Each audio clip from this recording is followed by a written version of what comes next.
শুনে বাবা বাচ্চা রায়্যান এত খুশি হয়ে গেলেন। আল্লাহর নবী হযরত ইউসুফকে বলেন, ইউসুফ রে, আমার রাজ দরবারের আমি তোমাকে চাকরি দিয়ে দিলাম, আমার স্বপ্নের তাবির তুমি করে দেবে। আল্লাহর নবী বলে, হুজুর যদি চাকরি আমাকে দেন তাহলে শুধু স্বপ্নের তাবির নয়, খাদ্য সম্পর্কে আমার অভিজ্ঞতা আছে।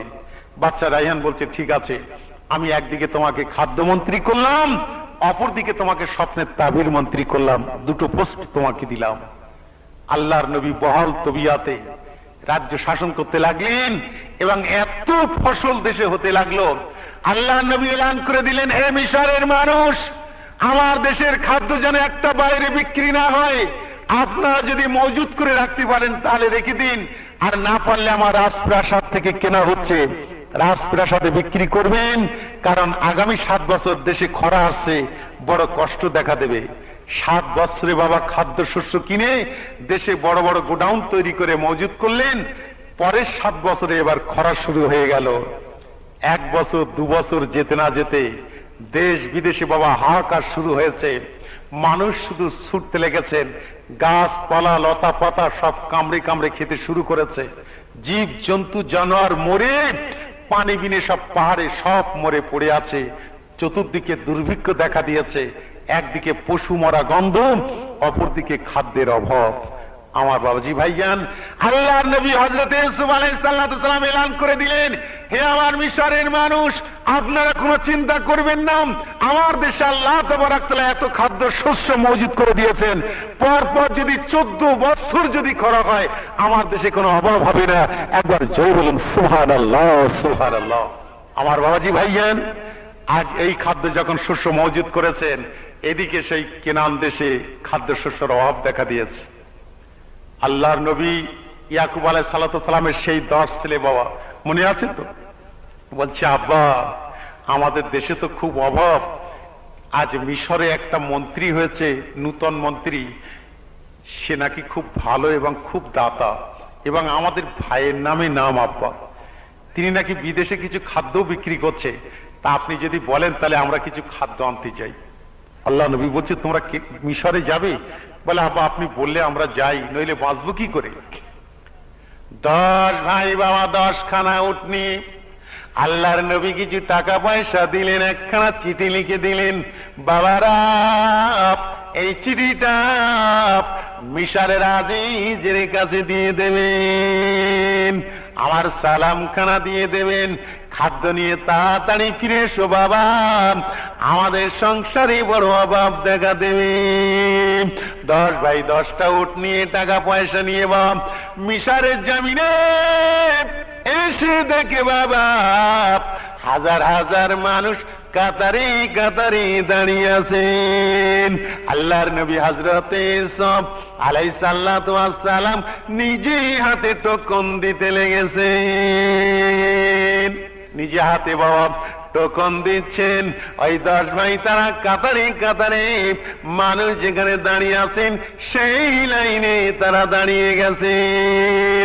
আল্লাহর নবী টোকন দিতে দিতে বাবা হঠাৎ করে 10 ভাইয়ের দিকে নজর পড়ে গেছে, চিনতে পেরে গেছে আল্লাহ এই মানুষগুলো কারা, কোন দেশ থেকে এসেছে, কেমন যেন দেখতে, এরা কি আমার ভাই। বারে বারে তাকিয়ে তাকিয়ে দেখেন আল্লাহর নবী হযরত ইউসুফ চেয়ে চেয়ে বাবা দেখে দেখে বুঝতে পেরে গেছে আল্লাহ এরা হলো আমার সেই 10 ভাই যারা আমাকে কুয়ার ভিতরে ফেলে দিয়েছিলেন। আস্তে আস্তে যখন কাছে এসে গেছে 10 ভাইকে জিজ্ঞাসা করে, আরে ভাইজান তোমরা কোন দেশ থেকে এসেছ? বলে, হুজুর আমরা কেনান থেকে এসেছি, আমার আব্বাজির নাম হচ্ছে ইয়াকুব, আমার আব্বা জান হচ্ছে নবী, আমার আব্বা আপনাকে সালাম দিয়েছেন, আমার আব্বা একটা চিঠি দিয়েছেন। বলে, আপনারা মিথ্যা কথা বলছেন, আমার মনে হয় আপনারা কোনো বিদেশি শত্রু হয়ে চর হয়ে আমার দেশে এসেছেন। 10 ভাই বলছে, হুজুর আমরা সত্য কথা বলছি, আমার বাপ নবী, আমার আব্বা নবী, তিনি আপনাকে সালাম দিয়েছেন, একখানা চিঠি দিয়েছেন, আপনি দেখেন আমাদের দেশে খুব খাদ্যের অভাব, তাই কিছু খাদ্যের জন্য আমরা এসেছি।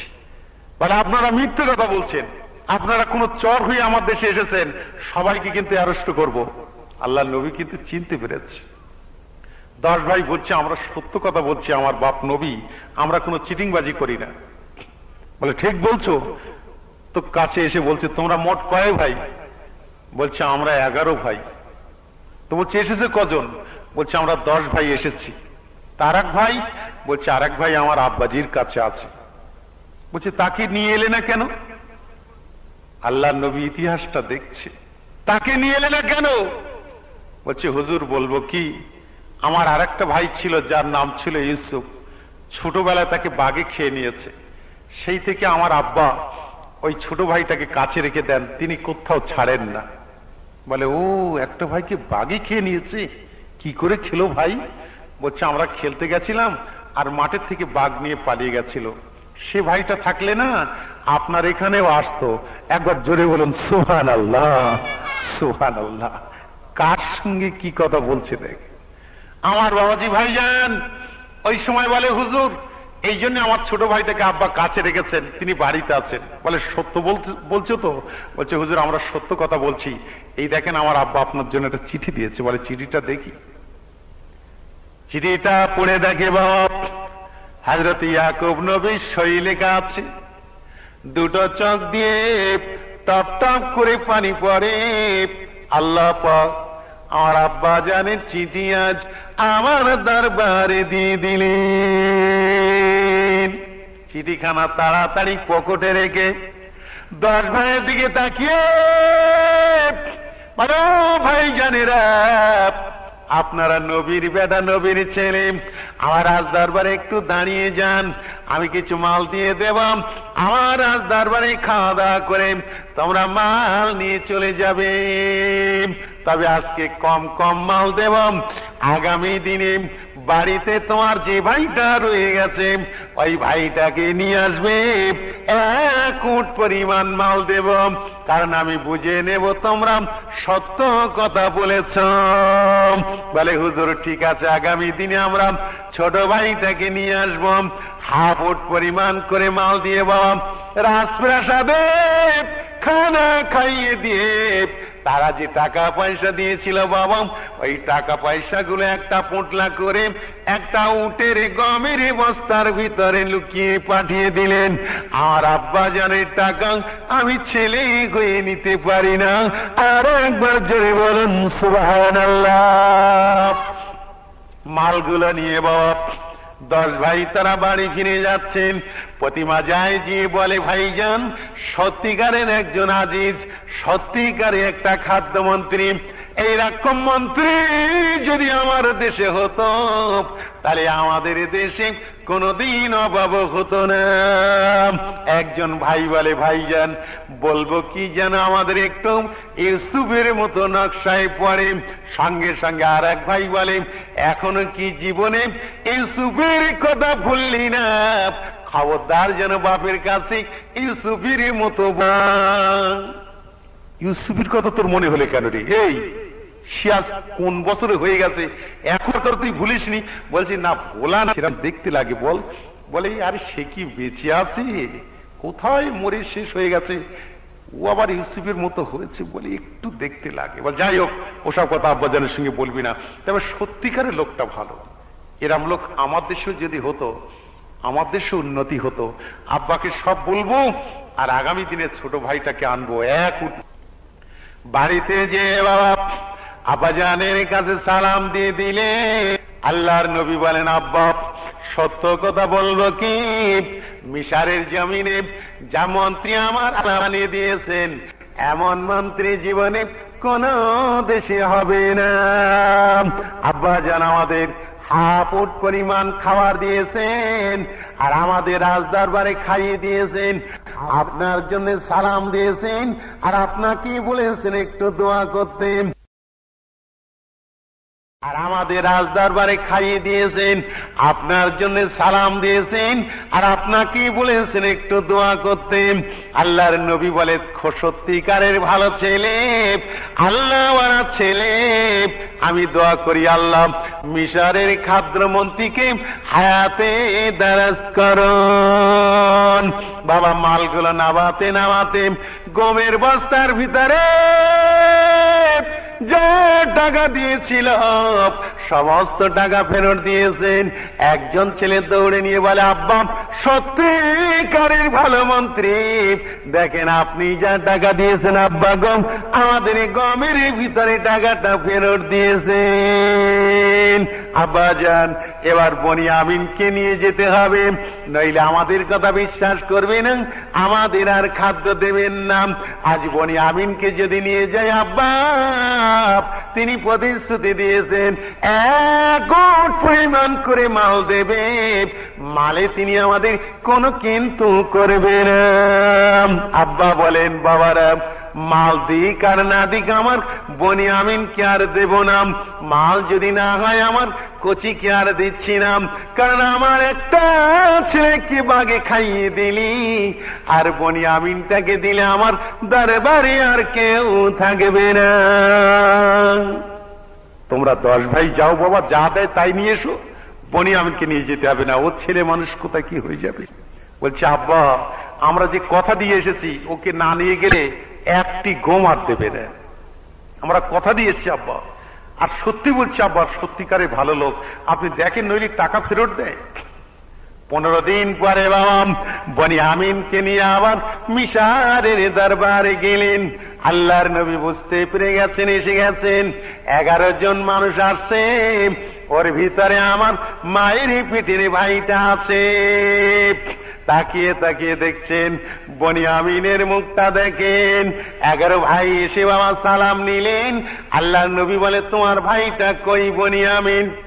বনিয়ামিনকে নিয়ে আল্লাহর নবীর সম্মুখে নিয়ে গেলেন। আল্লাহর নবী ভাইয়ের দিকে বারে বারে তাকিয়ে তাকিয়ে দেখেন, আল্লাহ গো, আজ 40 বছর পরে আমার কলিজার টুকরা ভাইকে দেখিয়ে দিলেন। কোন কথা বললেন না, তাকিয়ে তাকিয়ে বাবা তাদেরকে জানিয়ে দিলেন, ও ইয়াকুবের ছেলেরা, তোমরা আমার দেশে এসেছো ভাইজান, 3 দিন আমার রাজ দরবারে খাওয়া দাওয়া করো, 3 দিন বাদে আমি 1 কোটি পরিমাণ মাল দিয়ে দেব, তোমরা বাড়ি নিয়ে যাবে, তোমাদের আর তাড়াতাড়ি অভাব হবে না। 11 ভাই রাজ দরবারে থেকে গেল।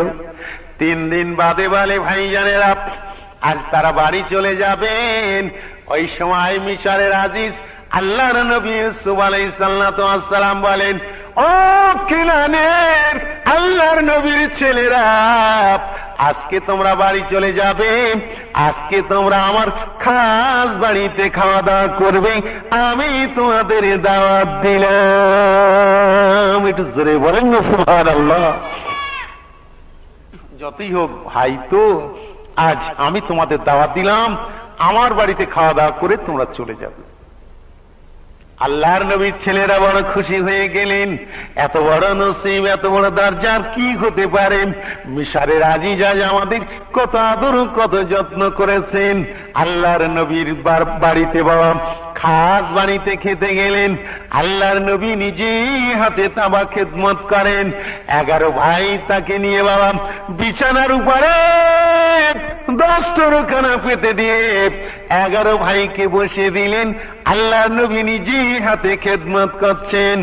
আজ এক এক করে বাবা 6টা খাবারের প্লেট এনে 10 তরখানার উপরে দিয়ে দিলেন। 11 ভাইকে বলেন, ভাই জানেরাম, আপনারা আল্লাহর নবীর ছেলে, আপনারা তো সব মায়ের পেটের ভাই, এক এক প্লেটে আপনারা 2 ভাই করে বসে যান, 6খানা প্লেট আছে, আপনাদের কোনো অসুবিধা হবে না। বলার সাথে সাথে বাবা ওই একই মায়ের 10 ভাই তারা 2 দিকে করে 5টা প্লেটে ঝোপঝাপ করে বসে পড়লেন। একটা প্লেট খালি রয়েছে। ওই প্লেটের কাছে বনি আমিন চুপ করে দাঁড়িয়ে আছে।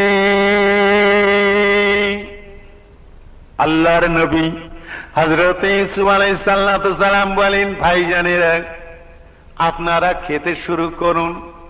বনি আমিনকে বলে, আরে বসে যাও, ওই তো একটা প্লেট আছে। বনি আমিন বাপ প্লেটের দিকে তাকিয়ে আছেন। আল্লাহর নবী বলে, ভাইজান ওই তো একটা প্লেট খালি আছে, আপনি প্লেটে বসে যান। বলার সাথে সাথে বনি আমিন এত ডুকরে কেঁদে উঠেছেন, কাঁদতে কাঁদতে বাবা ওই সময় প্লেট বেহুশ হয়ে পড়ে গেলেন। আল্লাহর নবী তাড়াতাড়ি করে বাবা ডাক্তার কবিরাজ এনে শুশ্রূষা করে 10 ভাইকে ডেকে বলে, ভাইজান আপনার ভাইটার কি মৃগ রোগ আছে না এরকম বাৎসরিক কোন রোগ আছে? বলে, না হুজুর আমার ভাইয়ের তো কোনো রোগ নাই, আজকে যে কেন এমন হলো আমি কিছুই বুঝতে পারি না। আল্লাহর নবী জিজ্ঞাসা করে, ভাইজান আপনার কেন এমন হলো, কেন আপনি পড়ে গেলেন, মাথাটা কেন ঘুরে গেল ভাইজান? বনি আমিন বলে, মিশরের আজিজ, আরে মিশরের আজিজ রে, আপনি যখন বলেছেন আপনারা মায়ের পেটের ভাই, এক প্লেটে 2 জন করে বসে যান, ওরা 10 ভাই হলো এক মায়ের পেটে, 10 ভাই 5টা প্লেটে বসে গেছেন, আর আমি হলো আর এক মায়ের ছেলে। ভাইজান আমার আল্লাহ পাক আল্লাহ তাআলা আমার মায়ের গর্ভে 2টা ছেলে দিয়েছিলেন, আমারও আর একটা ভাই ছিল হুজুর, ছোট্টবেলায় যাকে বাঘে খেয়ে নিয়েছে। আপনি যখন বসতে বলেছেন হুজুর, আমার সেই ভাইয়ের কথা স্মরণে পড়ে মনে পড়ে গেছে ভাইজান, তাই আমি থাকতে পারিনি, আমি কাঁদতে কাঁদতে বেহুশ হয়ে পড়ে গেলাম। আজকে যদি আমার সেই ভাইটা বেঁচে থাকতাম, এই প্লেটে আমরা একই মায়ের 2 ভাই 2 দিকে বসে যেতাম। আজ আমার নসিবটা খারাপ, আজ আমার সেই ভাই নাই, এই জন্য হুজুর আমি কাঁদছি। আল্লাহর নবী বলছে, ভাইজানেরা আপনার ভাইয়ের তো শরীরটা খারাপ, তোমরা যদি পারমিশন দাও, তোমরা যদি নির্দেশ দাও, আমি তোমার ভাইটাকে নিয়ে আমার খাস কামরায় যাই, সেখানে আমি ওকে দুটো খাইয়ে দেই, কারণ কান্নাকাটি করছে তো, যাতে হোক একটা ভাইয়ের মায়া তো। কথাটা ঠিকই বলেছে, তবে তোমরা যদি বলো তাহলে আমি ওকে নিয়ে যাই। 10 ভাই বলছি, হুজুর আপনি যদি আমার ভাইকে নিয়ে আপনার পার্সোনাল ঘরে নিয়ে খেতে নিয়ে যান, তাহলে এর চাইতে সৌভাগ্য আর কিছু হতে পারে? এটা তো আমাদের সৌভাগ্য যে আমাদের একজন ভাইকে আপনি নিজে নিয়ে সাথে করে খাইয়ে দিয়েছেন। হুজুর অবশ্যই নিয়ে যান। বলছে, ঠিক আছে আপনারা খান, আমি আপনার ভাইটাকে নিয়ে একটু ঘরের ভিতরে যাই। আল্লাহর নবীকে বাবা মায়ের পেটের ভাইকে নিয়ে বনি আমিনের হাতটা ধরে নিজের খাস কামরার ভিতরে গেলেন। ঘরের ভিতরে যে বাবা বিছানার উপরে বসিয়ে দিলেন, গায়ের পিরান মোরকখানা খুললেন, মাথার পাগড়িখানা খুলে ফেললেন, গায়ের জামা কাপড়গুলো খুলে আল্লাহর নবী বনি আমিনের দিকে তাকিয়ে আছেন। বনি আমিনের দিকে তাকিয়ে বলে, ভাইজান একটাবার আমাকে ভালো করে চেয়ে দেখেন, আমাকে আপনি চিনতে পারেন কিনা। বনি আমিন তাকিয়ে তাকিয়ে বাবা দেখছেন, ভালো করে দেখেন, বলে হুজুর আমি আপনাকে চিনতে পারছি না, আমি আপনাকে বুঝতে পারি না। আল্লাহর নবী বলেন, ও বনি আমিন রে, একবার ভালো করে চেয়ে দেখো, তুমি আমাকে চিনতে পারবে। অনেকক্ষণ ধরে বাপ তাকিয়ে আছেন, চিনতে পারছেন না। ওই সময়ে আল্লাহর নবী হযরতে ইউসুফ আলাইহিস সালাতু ওয়াস সালাম বলে ভাইজান কাঁদবেন না, কাঁদবেন না, তোমার ভাইজান মরে যায় নাই, তোমার ভাইকে বাঘে খাই নাই। ওরে বনি আমিন রে, তোর ভাই ইউসুফকে আল্লাহ পাক আল্লাহ তাআলা আজ মিশরে আজিজ বানিয়ে দিয়েছেন। চলো ভাই রে, একই প্লেটে আমরা মায়ের পেটের ভাই, দুই ভাই দুই দিকে বসে যাই। বলার সাথে সাথে বাবা যেমনি বলেছেন, বনিয়ামিন দৌড়ে এসে গলা জড়িয়ে বাবা দুই ভাই মিলে এত কান্না কাঁদছেন। কেতাবে লেখা হয়েছে বাবা ওই ঘরে দাঁড়িয়ে দাঁড়িয়ে দুই ভাই এত কান্না কেঁদেছিলাম যে কান্না বাবা দুনিয়ার জমিনে আর দেখা যায় না। চোখের পানিতে রাজদরবার যেন সব ভিজে যায়। কেঁদে কেঁদে বাবা বনিয়ামিনকে নিয়ে বসিয়ে বলে, ভাইজান কাঁদবেন না, আমি তোমার ভাই ইউসুফ, আল্লাহ পাক আল্লাহ তাআলা আজকে আমাকে মিশরের আজিজ বানিয়ে দিয়েছেন। চলো ভাই আমরা দুটো খাওয়া দাওয়া করে নেই। মনের আনন্দে ওই প্লেটে দুই দিকে বসে দুই ভাই খানা খেতে শুরু করেছেন। একে অপরের দিকে তাকিয়ে দেখছেন। আল্লাহর নবী হযরত ইউসুফ আব্বা জানের কথা জিজ্ঞাসা করেন, আম্মা জানের কথা জিজ্ঞাসা করেন। বনিয়ামিন বলে, ভাইজান আম্মা জান মারা গেছেন, মেজো আম্মাজি মারা গেছেন, পাড়ার অমুক অমুক সব মারা গেছেন, আর আমার আব্বা জান আপনার জন্য কেঁদে কেঁদে অন্ধ হয়ে গেছে।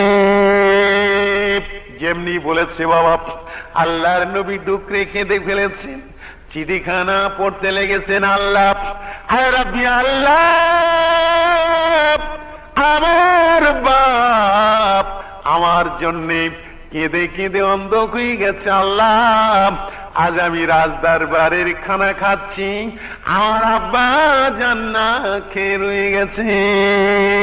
দুই ভাই কেঁদে কেঁদে খানা খানা খেয়ে নিয়ে ভাইকে বলে, ভাইজান আমি তোমাকে রাখার চেষ্টা করব, যদি ওরা রাজি হয়ে যায় আমার কাছে তোমাকে রেখে দেব, আজ কেনানের জমিনে আর যেতে দেব না।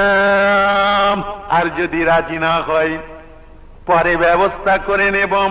একখানা চিঠি দিয়ে দিলেন, এই চিঠিখানা আমার আব্বা জানের কাছে লুকিয়ে দিয়ে দেবে, যেন 10 ভাই না জানে। চিঠিটা লুকিয়ে দিয়ে দেবে।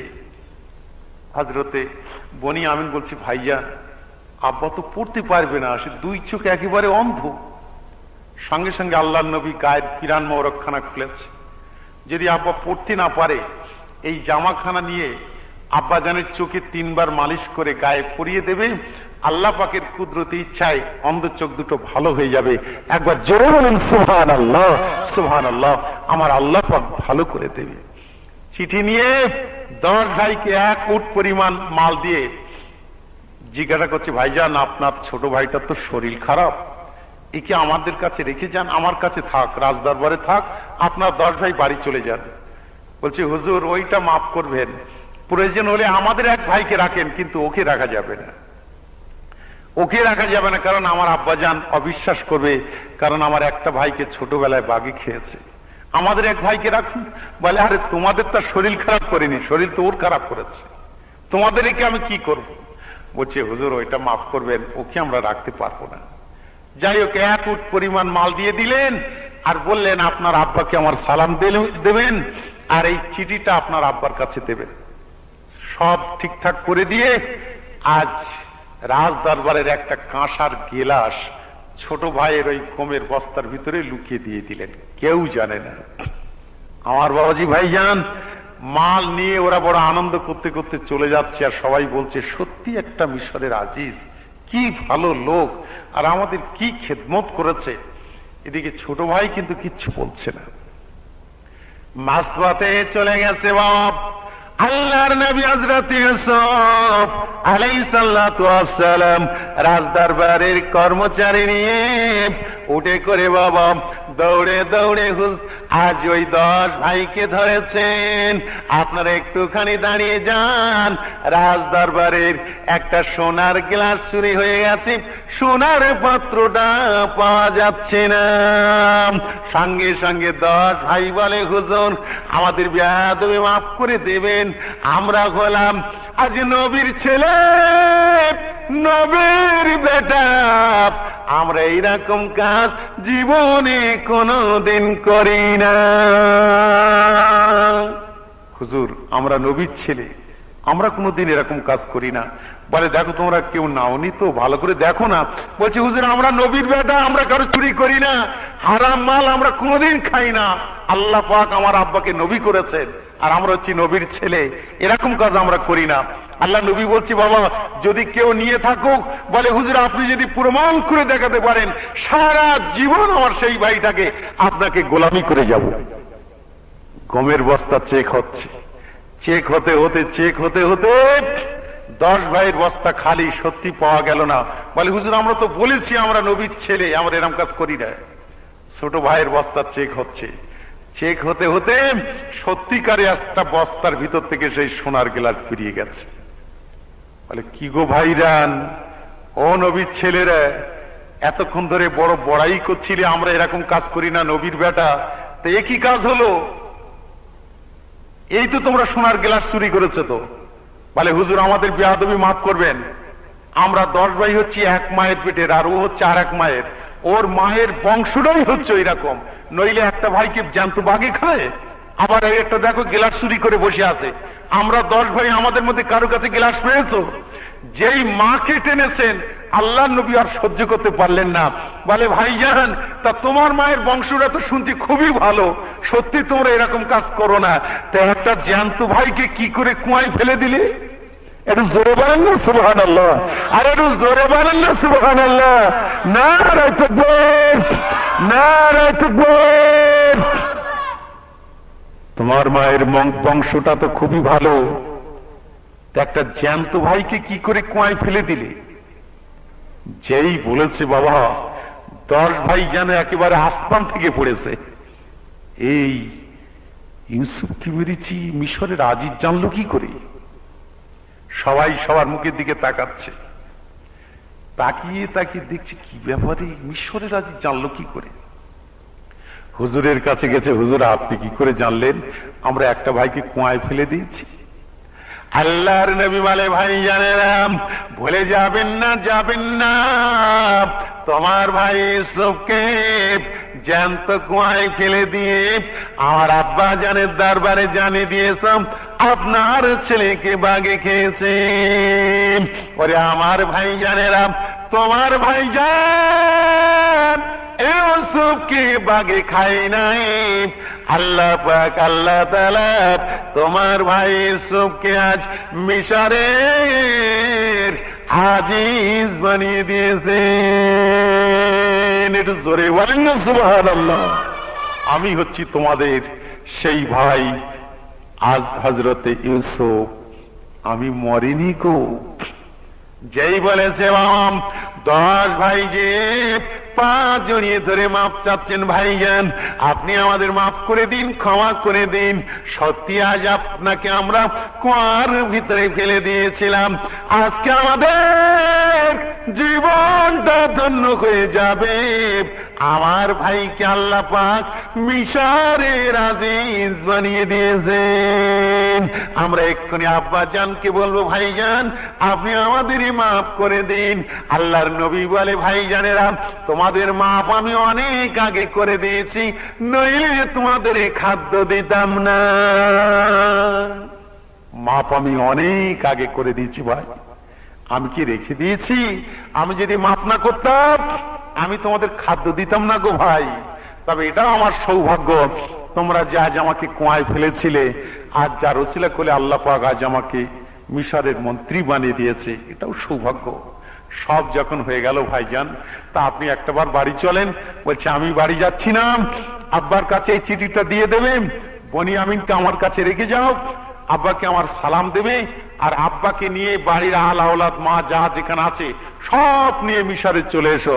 আর আব্বাকে বলবে আপনার ছেলে আজ মিশরের খাদ্যমন্ত্রী হয়েছে। জোরে বলুন সুবহানাল্লাহ।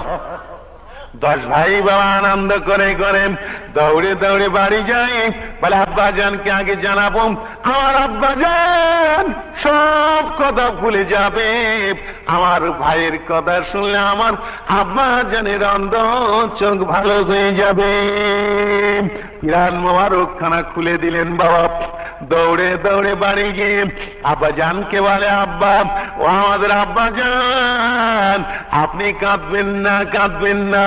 আজ মিশরের যিনি আজিজ, মিশরের যিনি খাদ্যমন্ত্রী, তিনি হচ্ছেন আমাদের সেই ভাই হযরত ইউসুফ।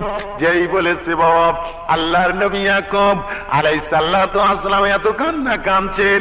বলে আব্বা জান, আমার ভাইজান আপনাকে একটা চিঠি দিয়েছেন। বলে চিঠিটা আগে আমার কাছে দে।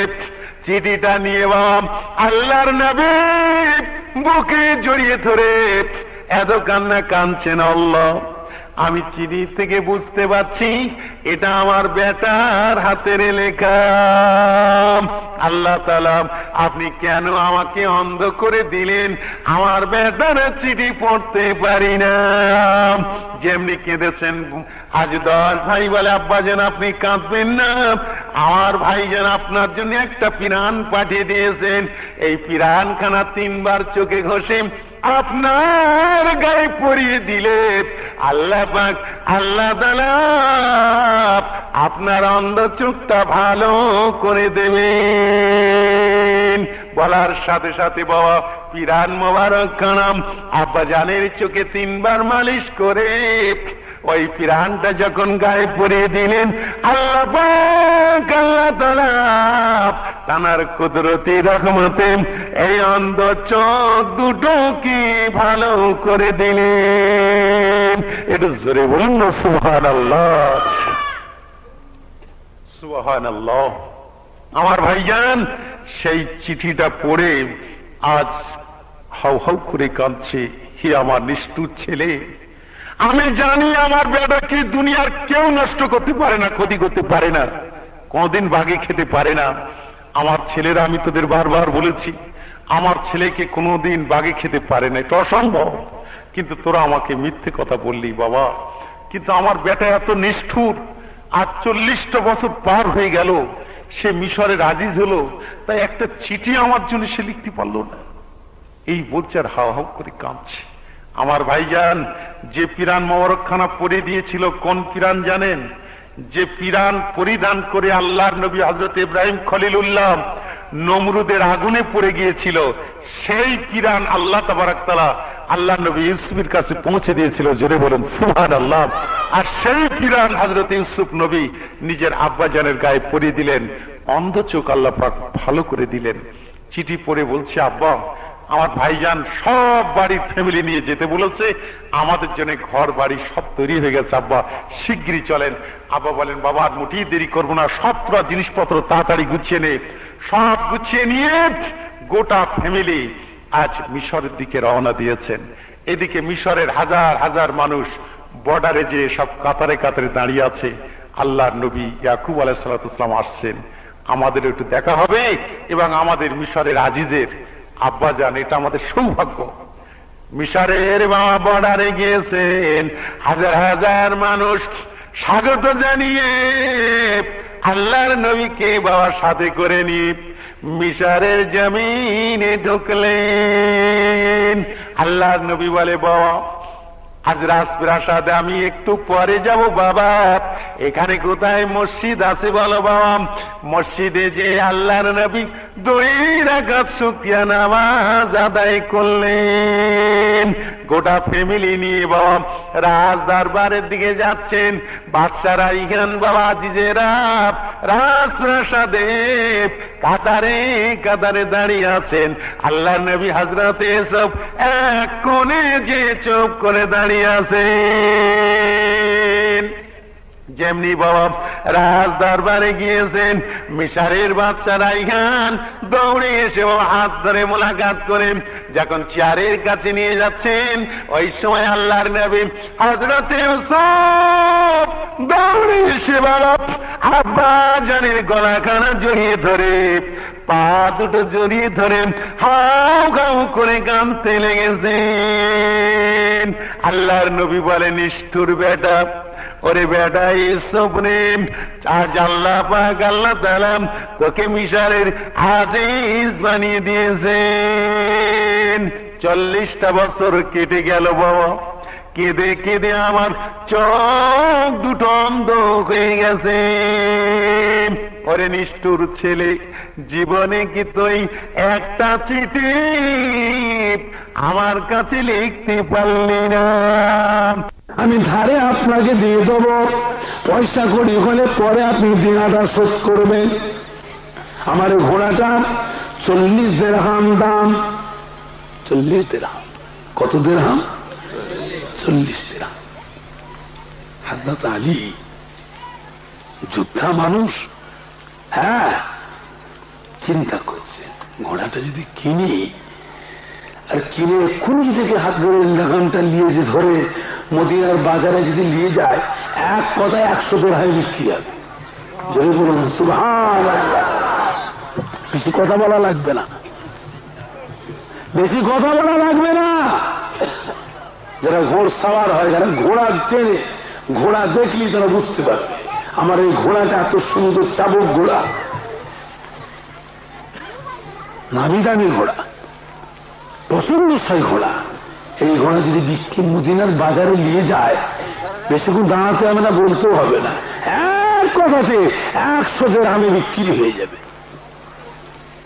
ধারে কিনে নিলেন, দেন ধানি যখন দেবে তো দিয়ে দেন। সেই মানুষটি হযরত আলী রাদিয়াল্লাহু তাআলা আনহুর হাতে 40 দিরহামে ঘোড়াটা ধারে বিক্রি করে দিলেন। জোরে বল সুবহানাল্লাহ। আর একটু জোরে বল সুবহানাল্লাহ। ধারে বিক্রি, ঘোড়ার লাগামটাকে ধরে এমনি ভাবে চালছে, লাগামটাকে ধরে আর আগে আগে যাচ্ছে। যার কাছে কিনলেন তিনি চলে গেল। যেতে যেতে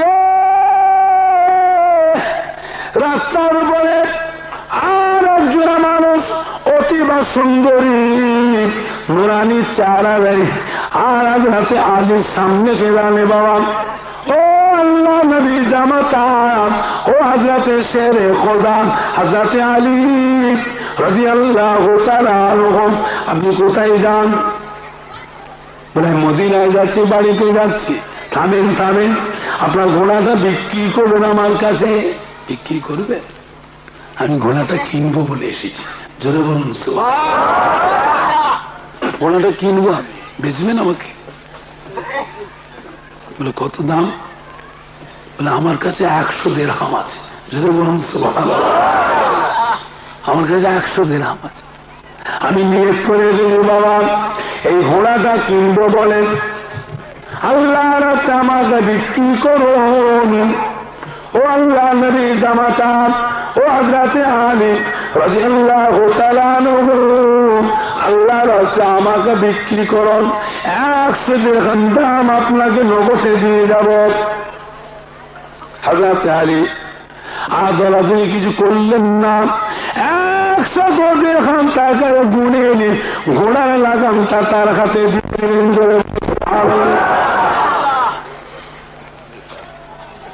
100 দিরহাম নিয়ে চিন্তা করছে কি করি, দোকানে গিয়ে কিছু কিনে খাবো।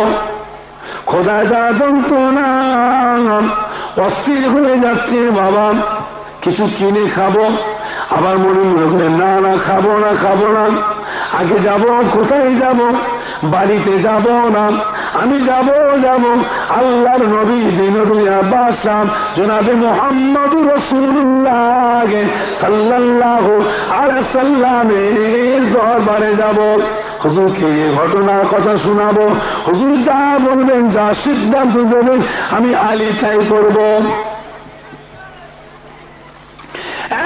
100 দিরহাম গুনে ঘোড়ার লাগামটা তার হাতে দিয়ে দিলেন। 100 দিরহাম গুনে নিয়ে চলে আসি। রাস্তায় আসতে আসতে দেখি রাস্তার মোড় মাথায় এসে যার কাছে 40 দিরহামে ধারে ঘোড়াটা কিনেছিলেন সেই মানুষটি তখনও সেই মোড় মাথায় দাঁড়িয়ে আছে। করে বলো সুবহানাল্লাহ। তার কাছে এসে ডাকলে শোনে, এদিকে আস, এখন ধারটা সুদে দিনাটা শোধ করে দিলেন। 100 দিরহাম বের করে 40 দিরহাম গুনে গুনে তার হাতে দিয়ে দিলেন। একটু জোরে বলুন না সুবহানাল্লাহ। আমার স্বামী, আমি তো অপরাধ করেছি, অন্যায় করেছি, হয় আমাকে জেলে দিতে হবে নইলে আপনার গোলামটাকে জেলে দিতে হবে। মিস্টার আজিজ বলছি কেন? বলছি এই জন্য আপনাকে দিতে হবে, এই কথাটা একদিন না একদিন হয়তো ফাঁস হয়ে যাবে। ফাঁস হয়ে গেলে সেদিন আপনি আর মুখ দেখাতে পারবেন না সমাজে। তাই আপনি যদি আমাকে জেলে দেন তাহলে মিশরের মানুষ বলবে আজ নিজের স্ত্রী অপরাধ করেছে, জেলে দিয়েছে, উচিত শিক্ষা দিয়েছে। আর যদি গোলামকে জেলে দেন তাহলে দেশের মানুষ মনে করবে গোলাম অপরাধ করেছে, তাকে জেলে দিয়েছে, অন্তত আপনি মুখটা বেঁচে যাবে। মিশরের আজিজ চিন্তা করছে এই কথা ফাঁস হবে কেন। জুলাইখা বলছে যদি কোনোদিন হয়ে যায়, কারণ সন্দেহ হচ্ছে সেই বুড়ি মেয়ের ছেলে আছে। কি গো বাবা, যে আমার স্বামীর সঙ্গে বলতে পারে সে নিশ্চয়ই আমার দেশের মানুষের সাথে বলবে, একদিন না একদিন ফাঁস হবেই হবে। সেই জন্য চিন্তা করছে।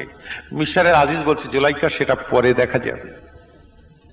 বলতে বলতে বাবা বেশি দিন যেতে হলো না, মিশরের আনাচে কানাচে গ্রামে গঞ্জে শহরে দোকান পাশারিতে আলোচনা শুরু হয়ে গেছে। আরে শুনলে কি গো ও মিশরের মানুষ, মিশরের আজিজের স্ত্রী জুলাইখা একটা গোলামের প্রেমে পাগল হয়ে গেছে। কথাটা বাবা এত ছড়িয়ে পড়েছে আজ মিশরের আজিজ বাইরে যেন যেতে পারে না। সব জায়গায় একই কথা, মায়েরা বোনেরা সিসি করে। আজ এমন একজন আজ মিশরের আজিজের স্ত্রী হয়ে জুলাইখা কি করে একটা গোলামের প্রেমে পাগল হয়েছে। সমস্ত মায়েরা বোনেরা ছি ছি বাবা করতে লেগেছেন। আজ হযরতে জুলাইখা থাকতে না পেরে মিশরের জমিনে যত সুন্দরী মেয়েরা সুন্দরী নারীরা আছে সকলকে দাওয়াত দিয়ে দিলেন। আজকে মিশরের আজিজের রাজদরবারে মিশরের জমিনে সমস্ত সুন্দরী মেয়েদের দাওয়াত করা হলো। আজ তাদের আশাবা করা হবে, রানীজি তাদের কাছে কিছু বক্তব্য রাখবেন। হাজার হাজার সুন্দরী মেয়েরা বাবা আজ মিশরের আজিজের বাড়িতে হাজির হয়ে গেছে। আজকে আমাদের কপালটা খুলে গেছে, মিশরের আজিজের বাড়িতে দাওয়াত। হাজার হাজার মেয়েরা এসে বাবা রাজসভাতে কাতারে কাতারে বসে গেছেন। হযরতে জুলাইখা বাবা নিজ হাতে করে বাসন আজ সকলের সামনে দিয়ে দিচ্ছেন, খেদমত করেন, সকলকেই তাজিম করেন, সকলের প্লেটে বাবা খাবার দেওয়ার নির্দেশ দিয়ে দেন। মিশরের একটা নিয়ম আছে বাবা, খানা পিনাতে যদি লেবু একটা করে দেওয়া যায় ওদের জীবনটা ধন্য হয়ে যায়। যে খানাতে লেবু না দেওয়া হয় সে খানার যেন কোনো মানে হয় না। তাই আজ রাজ দরবারে বাবা জুলাইখার দরবারে সকলের প্লেটে একটা করে আস্ত আজ লেবু দিয়ে দিলেন, ছোট্ট করে একটা ছুরি দিয়ে দিলেন। আর হযরতে জুলাইখা সকলের দরবারে আজ কাতারে কাতারে বসে আছে মেয়েরা। সম্মুখে যে বলে বুবুরা আমি জুলাইখা যখন নির্দেশ দিয়ে দেব তখন তোমরা লেবুটা কাটবে, তার আগে যেন লেবুটা কাটবে না। সমস্ত মেয়েরা বলে রানীজি নিশ্চয় আপনার কথা মতো আমরা চলব। খানা পিনা দেওয়া শুরু হয়ে গেল। হযরতে ইউসুফ আলাইহিস সালামকে বিবি জুলাইখা সাজগোজ করিয়ে বাবা একটা ঘরের ভিতরে বসে রেখেছেন। ওরে আমার ইউসুফ রে, আমি যখন আমার রাজ দরবারে ওই মেয়েদের দরবারে ঘোরাফেরা করব তুমি আমার পিছনে পিছনে ঘুরবে। কারোর সঙ্গে কথা বলবে না, কারোর দিকে তাকাবে না, শুধু আমার পিছনে পিছনে যাবে, আমি যেখানে যাব তুমি সেখানে যাবে। বলছে ঠিক আছে রানীজি, আপনি যা বলবেন আমি তাই করব। সুন্দর করে নিজে হাতে করে সাজিয়েছেন, খানা পিনা দেওয়া শুরু হয়ে গেল। বাবা একটা করে লেবু আর একটা করে ছুরি দিয়েছেন। খানা যখন দেওয়া হয়ে গেল, জুলাইখা বলেন, ও মিশরের মেয়েরা, খানাকে সকলের পৌঁছে গেছে। বলে জি রানীজি, খানা আমাদের পৌঁছে গেছে, এবার নির্দেশ দেবেন তোমরা খেতে শুরু করো। ওই সময় আল্লাহর নবী ইউসুফকে পিছনে নিয়ে বাবা ওই রাজ দরবারে ঘুরতে লেগেছেন। ওই সময় হযরতে জুলাইখা বলেন, বুবুরা এবারে তোমরা লেবুটা কাটতে শুরু করো, খানা খেতে শুরু করে দাও। সকলেই লেবু কাটতে লেগেছেন, আর ইউসুফের দিকে তাকিয়ে তাকিয়ে দেখেন, কানে কানে বলতে লেগেছেন, বল রে বউ, এটা মানুষ না ফেরেশতা না জিন? সকলেই তারা বলেন আর লেবু কাটেন। জুলাইখা বলেন, ও মিশরের মেয়েরা, এবার তোমরা লেবু কেটে খেতে শুরু করে দাও। তারা আল্লাহর নবীকে দেখতে লেগেছেন আর লেবু কাটতে লেগেছেন। এক পাক দুই পাক ঘুরে বাবা আল্লাহর নবীকে ইঙ্গিত করলেন, ওরে আমার গোলাম রে, আমার দরবারে ঘরের ভিতরে তুমি চলে যাও, খবরদার যেন এখানে আর আসবে না। হযরতে জুলাইখা ঘুরে ঘুরে বাবা কাতারে কাতারে মেয়েরা বসে আছেন। তিনি চেয়ে চেয়ে দেখেন সমস্ত মেয়েদের প্লেটে রক্ত পড়ে গেছেন। হযরতে জুলাইখা জিজ্ঞাসা করেন, ও মিশরের মেয়েরা, আমি তোমাদের লেবু কাটতে বলেছি, তোমাদের প্লেটে কেন রক্ত পড়ে? সমস্ত মেয়েরা চেয়ে দেখে বাবা, কারে 4টে আঙুল, কার 3টে, কার 2টো, কারো সব কটা আঙুল অর্ধেকটা করে কেটে গেছে। এ বলে, বুবু আমি তো 4টে আঙুল কেটে ফেলেছি। আর একজন বলে, দুধতেরি আমার তো 5টাই কেটে গেছেন। আর একজন বলে, আমার তো একটুখানি বেঁধে আছে। আর একজন বলে, আমার তো অর্ধেকটা করে কেটে গেছে। এমন কোন মেয়ে ওই লাইনে নাই যার আঙুলটা বাবা কাটে নাই। সকলের প্লেটে রক্ত পড়ে গেছে, আঙুল কেটে বাবা পার হয়ে গেছে, কোন মেয়ের খেয়াল নাই। সকলেই তারা আমার আল্লাহর নবীর দিকে তাকিয়ে আছেন। হযরতে জুলাইখা বলে, মেয়েরা, ও মিশরের নারীরা, আমি তোমাদের লেবু কাটতে বললাম, কেন তোমরা আঙুলগুলো কেটে ফেলেছ? বলে, রানীজি, জীবনে অনেক ছেলে দেখেছি, এই রকম ছেলে আমরা জীবনে কোনোদিন দেখি নাই। আজ আপনার গোলামকে দেখে আমরা সব আঙুলগুলো কেটে ফেলেছি, আমাদের আঙুল চলে যায় যাক। ও মিশরের রানী, আপনার গোলামটাকে এইবার একবার আনুন, আমরা জীবনের মতো দেখিনি। হযরতে জুলাইখা বলেন, এবারে যদি একবার আনা হয়ে যায়, এই সমস্ত মেয়েরা প্রেমে সব পাগল হয়ে যাবে। আল্লাহ নবী কি ইশারা করলেন, আর বার হবে না। ঘরের ভিতরে দরজা দিয়ে দিলেন বাবা। আজ হযরতে জুলাইখা খানা খাওয়ার পরে সমস্ত মেয়েদের বলেন, ও মিশরের মেয়েরা, আমার গোলামকে 1টা মিনিট 2টা মিনিট দেখে যদি 5টা করে আঙুল কেটে ফেলো, আর যে গোলামকে নিয়ে আমি 2 বছর বাস করছি, তাহলে আমার কি কাটা যেতে পারে তোমরা বিচার করে দাও। সমস্ত মেয়েরা বলে, অবস্থা দেখেছো, খানা কি আর এমনি খেতে দিয়েছে? ও মিশরের মেয়েরা, আমরা বুঝতে পেরে গেছি, গ্রামে গঞ্জে শহরে রাস্তাঘাটে আজ জুলাইখার যে অপবাদ ছড়িয়েছে, সেটা আমাদের প্রমাণ করে দেখিয়ে দিলেন। একবার সরে বলুন না, সুবহানাল্লাহ, সুবহানাল্লাহ। আমার বাবাজি ভাইজান কি রূপ দিয়েছিল গো, যা রূপ দিকে সব মেয়েরা আঙুল কেটে বসে আছে, 1 মিনিট থেকে 2 মিনিট করে দেখেছে। তাহলে বেশিক্ষণ দেখলে কি হতে পারে? সমস্ত মেয়েরা বলছে, এই আমরা যদি আঙুল কেটে ফেলি, তাহলে সত্যি তো জুলাইখা যাকে 2 বছর নিয়ে বাস করছে, তো বুবু এখনো বেঁচে আছে, এটাই ধন্যবাদ। কি গো বাবা, সকলেই বলছে রানীজি আমরা যে অপবাদ দিয়েছি বড় অন্যায় করেছি, জীবনে জ্ঞান থাকে তো এরকম কাজ আর করবো না, বরং আমরাই আপনার প্রশংসা করব যে জুলাইখাকে ধন্যবাদ যে তিনি এখনো দুনিয়াতে বেঁচে আছেন। সত্যি একটা ছেলে, জীবনে আমরা কোনোদিন এরকম ছেলে দেখিনি। বলে তাহলে আজ জুলাইখা বিচার করে দিলেন আপনার গোলামকে জেলে দিয়ে দেন। এই যে ঘটনা লুটে গেছে কিছুটা মেকআপ হবে। মিশরের আজিজ বলছে আমি বিনা অপরাধে কি করে জেলে দিই? বলে দিতেই হবে আপনাকে। আল্লাহ নবীর কাছে যে বলছে ইউসুফ দেখো তুমি কোনো অপরাধ করোনি এটা কিন্তু আমি জানি, তবে আমি তোমাকে কারাগারে দেব 7 বছরের জন্য, তুমি দুঃখিত নয় তো? আল্লাহ নবী বলছে আমার মনিব আপনি কারাগারে কেন, আপনার যেখানে খুশি আমাকে দিতে পারেন, আমার কোনো দুঃখ নাই।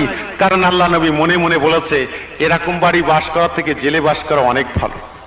কি গো বাবা, অনেক ভালো। হুজুর আপনি আমাকে জেলে দিয়ে দেন। 7 বছর জেলে পাঠালেন বিনা অপরাধে। জেলে যখন পাঠিয়েছেন মিশরের কারাগারে, ওই কারাগারে আরো 2 জন কয়েদি আছে, যে কয়েদি দুইটো মিশরের যিনি রাজা বাদশা রাইহান, যার একজনা মদ পান করাতেন আর একজন ফল খাওয়াতেন। এরা খালি মাইনে বাড়াও করে প্রায় প্রতিবাদ করে, আর বাদশা রাইহান বলে একটু পরে হবে একটু পরে হবে। দুজনা রেগেলে যে বলে আজকে এক কাজ কর, খাদ্যে সব বিষ মিশা, ওর জনমের মতন শুয়ে দিচ্ছি, তারপর দেখি কি রাজা হয়, মাইনে বাড়ে কিনা। এ মদে বিষ মিশিয়েছে আর একজন ফলে বিষ মিশিয়েছে, মিশিয়ে মিশরের বাদশা রাইহানকে খেতে দিয়েছে। আপনারা জানেন বাদশাদের খানা খাওয়ার আগে চেক করা হয়, প্রতি দেশে এখনো হয়। তো আমার বাবাজি ভাইয়ান এই খানা চেক করতে যে ওই 2 কয়েদি ধরা পড়ে গেছে। আজ বাদশা রাইহান সারা জীবনের মতো এদের জেলখানা করে দিয়েছে, জেলে দিয়ে দিয়েছে। আর যে জেলে তারা আছে সেই জেলে আল্লাহ নবী গিয়েছে। আমার বাবাজি ভাইয়ান ওই জেলের ভিতরে বসে ওই 2 কয়েদিকে আল্লাহ নবী ইউসুফ আলাইহিস সালাম কলেমা পড়িয়ে মুসলমান করে নিলেন। জোরে বলেন সুবহানাল্লাহ। এবং আল্লাহ রসুলের কথা শোনাতে লাগলেন। 2 জন কয়েদি বড় আল্লাহ হয়ে গেলেন। হঠাৎ করে 2 কয়েদি একদিন বলছে হুজুর আমি না গত রাত্রে একটা স্বপ্ন দেখেছি। আল্লাহ নবী বলছে কি স্বপ্ন দেখলে গো?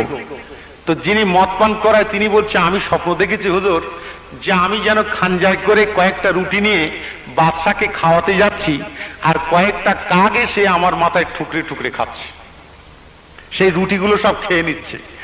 আর যিনি ফল পাকড় খাওয়ায় তিনি বলছে হুজুর আমি স্বপ্ন দেখেছি আমি যেন একটা নতুন খানজায় সুন্দর করে ফল সাজিয়ে নিয়ে আমি বাদশার কাছে নিয়ে গিয়েছি এবং বাদশা ফলগুলো নিয়ে খেতে শুরু করেছে। আল্লাহ নবী বলছে বাবা 7 দিন বাদে তুমি কয়েদিখানা থেকে ছাড়া পেয়ে যাবে এবং ওই চাকরিটা তুমি পুনরায় পেয়ে যাবে। বলে হুজুর আপনি বলছেন কি, সারা জীবন আমার জেল? বলে আমি বলছি দেখো 7 দিন বাদে তুমি ছাড়া পাবে এবং ওই চাকরিটাই পেয়ে যাবে। আর যে রুটি খাই নিয়ে যাচ্ছিল সে বলছিল হুজুর আমার তো কাকে খেয়েছে। বলে তুমিও 7 দিন পরে ছাড়া পাবে, তবে তোমার আর বাঁচতে দেবে না, তোমার ছাড়িয়ে নিয়ে একেবারে জ্যান্ত শুলে দিয়ে মেরিয়ে তোমার পাহাড়ের ধারে ফেলে দেবে, আর এই কাক সত্যি তোমার ঠুকরে খাবে, তোমারই খেয়ে নেবে, তোমারই কিন্তু মেরে দেবে। বলছি আমি বিশ্বাস করলাম না, একজন চাকরি পাবে আর আমারে মেরে দেবে। বলে দেখে নিও। ঠিক 7 দিন বাদে তাই হলো। একেবারে আল্লাহ নবী যা স্বপ্নের তাবির করেছেন ঠিক তাই ঘটে গেছে। চাকরি যখন পেয়ে গেছে ফল খানেওয়ালা, তাকে শাকির বলে। শাকিরকে বলছে ভাই যদি আমার স্বপ্নের তাবিরের কথা খেটে যায় তার রাজ দরবারে যে যেন আমার কথা আবার ভুলে যেও না। বলে আপনার কথা আমি ভুলে যাই? এদিকে রাজ দরবারে যে সত্যিকারের কথা ভুলে গেছে, আল্লাহ নবীর কথা স্মরণ নাই। বেশ কিছুদিন কেটে গেছে। হঠাৎ করে মিশরের বাদশা রাইহান তিনি একটা স্বপ্ন দেখছেন যে মিশরের নীল নদের চরে বড় বড় গাই গরু তারা চড়ে চড়ে বেড়াচ্ছে, আর শুকনো শুকনো মরা মরা ছাগল এসে বড় বড় গাই গরুগুলোকে একেবারে আস্ত গিলে গিলে খাচ্ছে। এটা কিরকম স্বপ্ন বলেন? ছাগল এসে গাই গরু গিলে গিলে খাচ্ছে। মিশরের পরের দিন তিনি স্বপ্ন দেখছেন মিশরের নীল নদের চরে কয়েকটা গম গাছ রয়েছে এবং 7টা গম গাছ এক জায়গায় এক ঝাড়ে। 7টা গম গাছ মরে শুকিয়ে গেছে, তার থেকে 7টা শীষ বেরিয়েছে। সেই 7টা শীষে এত সুন্দর গম হয়েছে যেরকম গম যে মিশরের জমিনে কোনোদিন হয়নি। মিশরের বাদশা চিন্তা করছে আল্লাহ মরা গাছে গম কি করে হলো, আর গাই গরুকে ছাগলে কি করে গিলে খেলো। এর কি করে মানে হয়? তো স্বপ্নের যারা তাবিদ করে তাদের বলছে এই স্বপ্নের আমার তাবিদ করতে হবে। স্বপ্নের যারা তাবিদ করে তারা স্বপ্নের কথা শুনে মাথায় হাত দিয়ে বলছে, বাদশা রাইহান এর স্বপ্নের তাবিদ তো দূরের কথা, এর হাতাও পাইনি মাথাও পাইনি, এর স্বপ্নের তাবিদ আমরা করতে পারবো না। কি গো বাবা, আমাদের দেশে একটা গণকার আছে জানেন তো, যার নাম হচ্ছে সাই বাবা, অটল বিহারী বাজপেয়ীর গুরু। কি গো বাবা জানেন তো, অটল বিহারী বাজপেয়ী তার গুরু সাই বাবা, ও যা বলে তাই করে। তো সাই বাবা হচ্ছে ভারতবর্ষের শ্রেষ্ঠ গণকার। এই সাই বাবার একবার গুলি করে মাতি যাচ্ছিল ওর কর্মচারীরা, শুধু স্টেট গান নিয়ে দরজার কাছে দাঁড়িয়েছিল, আর একটুকুনি হলে মরেই যেত, কিভাবে খবর হয়ে গেছে। তো সাই বাবার সাংবাদিকরা প্রশ্ন করছে, হুজুর আপনি তো মানুষের ভবিষ্যৎ করে দেন, আর আজকে রাত্রিরেই তো আপনাকে জীবনের মতো সরিয়ে দিচ্ছিল, তো এই ভবিষ্যৎটা আপনি করতে পারেননি? বলে পরে কথা বলবো। আমার বাবাজি ভাইজান, এরা গণকার, তো স্বপ্নের তাবিজ যারা করে তারা কিছু বলতে পারলেন না, বলে হুজুর এই স্বপ্নের তাবিজ আমরা করতে পারবো না। মিশরের বাদশা রাইহান এলান করে দিলেন, আমার স্বপ্নের তাবিজ যে করে দিতে পারবে তাকে আমি পুরস্কার করব, পুরস্কার দেব। সেই শাকিরের মনে পড়ে গেছে, আহারে জেলখানায় একজন কয়েদি রয়েছে যে আমার স্বপ্নের তাবিজ করেছিল, যা বলেছিল তাই হয়েছে। বলছে রাজামশাই জেলখানায় একজন কয়েদি আছে, আমার মনে হচ্ছে আপনার স্বপ্নের তাবিজ করবে।